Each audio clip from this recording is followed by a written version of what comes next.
What's your No, number one? We got to hear it. all right, number one of all time, and this is when I definitely think people will. I think this is pretty common. My number one of all time, and I think it's undisputed, is Superbad. I mean, Yeah. Superbad, in my opinion, is the perfect movie. Actually, I guess it's technically a coming of age movie. I said I didn't have Basically, any on my yeah. list before, but number one is my favorite coming of age movie of all time.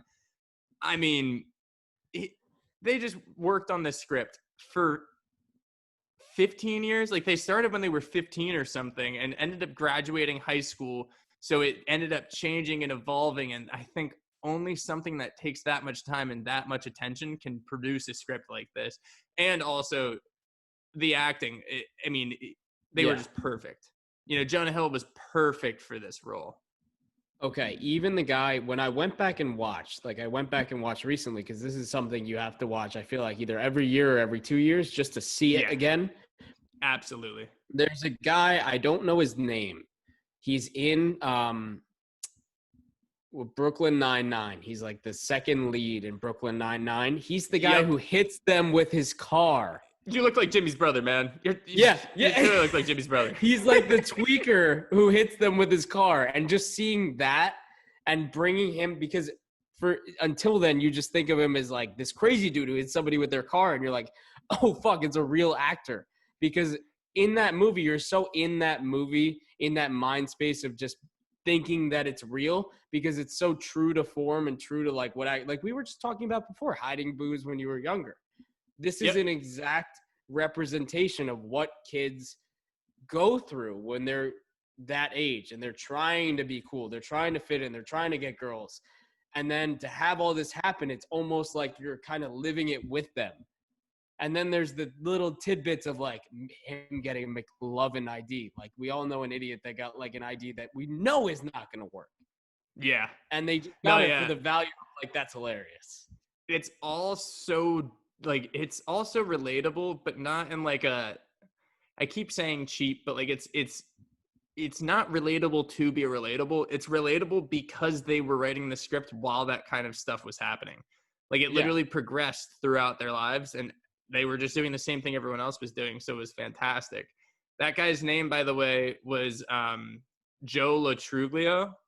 Mm-hmm. Yeah, you're right. He was in Brooklyn Nine-Nine. And also he played a guy in role models. He was one of the LARPers. He was my God, he was the king. He was the king in role models. Was he the No, I thought that no, Ken Jeong was the king. Oh no, he was Ken Jeong was the king, you're right. He was Kuzik. He was oh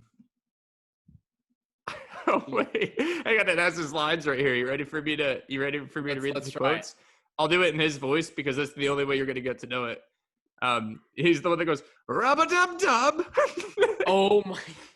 Diana has put away her bosom. Apollo has lifted his skirt. The day has been launched. This is one of the better lines. I'm just reading this, and now this whole movie is like coming back to me. It's, let's get ready to dance with swords. See, I mean, it is a great movie. And then there's McLovin saying, "My mother is not a whore," and running at. Yeah. So good. Just so good. Oh, that's so funny seeing these people that are they're such good comedic actors, even if they have little lines to work with. Because the fact that's why these movies work so well. Yeah. Like, that we can know Joe Latruglio was like, dude, you totally look like Jimmy's brother. Like, for some reason, I bet even if people were just kind of fair weather fans of Superbad, they would know that if you would say, hey, who does he look like? They would say Jimmy's brother. Yeah. That's how you know you have a great movie on your hands. Jimmy's brother. Dude, yeah. And then also, dude, Bill Hader and Seth Rogen as the officers, just letting him shoot a gun. He's like, dude, we knew you were underage the whole time. Like, yeah. You could not pick, and granted, I mean, Seth Rogen wrote the movie with his partner, so I always think that's cool when they kind of can link each other in. But having Bill Hader there too, just He's such a. incredible. He's like. When they're interviewing her about the guy who robbed the store, and they're like, they're like, was he?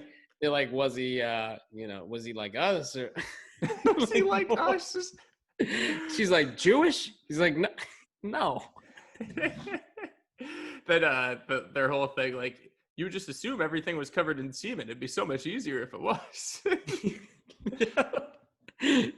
But yeah, Michael Cera in that too. I mean, every repeat actor in this just so good. Emma Stone in this is also very good, which another, before we give our actual honorable mentions, because I wouldn't have put this on my list, but something I think got overlooked, Easy A. Easy A is a good movie. I think it was insanely well written. Like the dad, when she has her black brother, and someone says something about being adopted, or the kid actually says something about being adopted, and the dad goes, "Oh, what? Who told you?" He's like, so clearly he's black. That's like, there is a lot in that movie that's very good, and I think it's based on that book or whatever, which makes it very innovative in its own right. Yeah, but so good.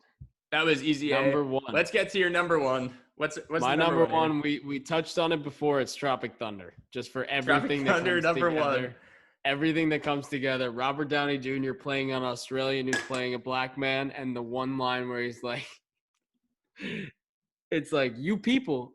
What do you mean, you people?" That just Al Pacino. Yeah. Dude, his whole thing about being gay but not being gay.